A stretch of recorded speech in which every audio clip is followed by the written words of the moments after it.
Брифинг главы Якутии Айсена Николаева. Узнаем о эпидемиологической ситуации в регионе на 11 часов 28 апреля. Айсен Сергеевич, здравствуйте. О текущей эпидемиологической ситуации в нашей республике. Эпидситуация у нас остается стабильно напряженной. За сутки у нас 7 новых случаев коронавирусной инфекции. Из них 6 это город Якутск и 1 случай в Хангаласском улусе. В Хангаласском улусе коронавирусная инфекция, она сегодня подтверждается, к сожалению, у одного медработника Хангаласской районной больницы. В рамках тех анализов, которые были проведены в эти выходные. По городу Якутску все 6 новых случаев – это ранее выявленные контакты, ранее заболевших.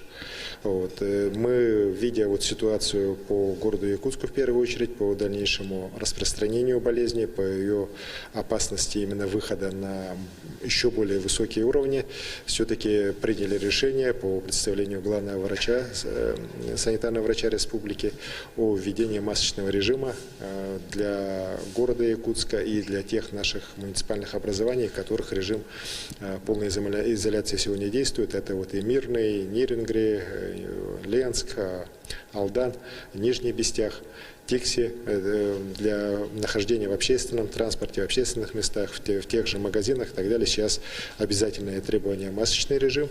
Ну и, конечно, со стороны работников тех же магазинов, торговли в обязательном порядке требуется тоже соблюдение масочного режима. К сожалению, много поступает жалоб со стороны и жителей, и контролирующие органы постоянно это видят, что масочный режим именно в торговле, к сожалению, не всегда выдерживается со стороны непосредственно самих предпринимателей. Я считаю, что это надо приводить в порядок. Масочный режим – это обязательное сегодня условие.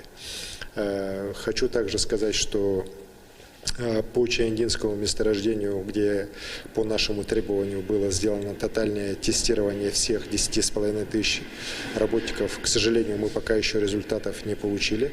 Вместе с тем, те отрывочные данные, которые нам поступают из структур «Газпрома», они говорят о том, что количество больных там очень значительное. И сегодня, опять же, по нашему уже требованию, «Газпром» должен принимать новые решения в части разворачивания лечебных сил именно на самом Чаяндинском месторождении, на вывозе оттуда людей, потому что ряд подрядных организаций сегодня, которые закончили работу, не могут выехать, потому что как раз это разделение на больных, не больных не завершена подготовка обсерваторов на местах выезда этих людей, в том числе и не определены еще лечебные учреждения за пределами республики, где больные будут проходить лечение. Вместе с тем, тяжелые больные с Чаяндинского месторождения, они сегодня проходят лечение не только в Ямало-Ненецком округе, но и в республике Саха-Якутия. У нас порядка 50 с лишним людей уже на сегодняшний день с Чаяндинского месторождения проходят лечение в больницах Ленска и города Якутска. Состояние их, некоторых оценивается достаточно тяжелым. В целом по республике у нас сегодня 3 крайне тяжелых больных, за жизнь которых наши больницы, наши медики ведут ежеминутную борьбу. Спасибо. Спасибо большое.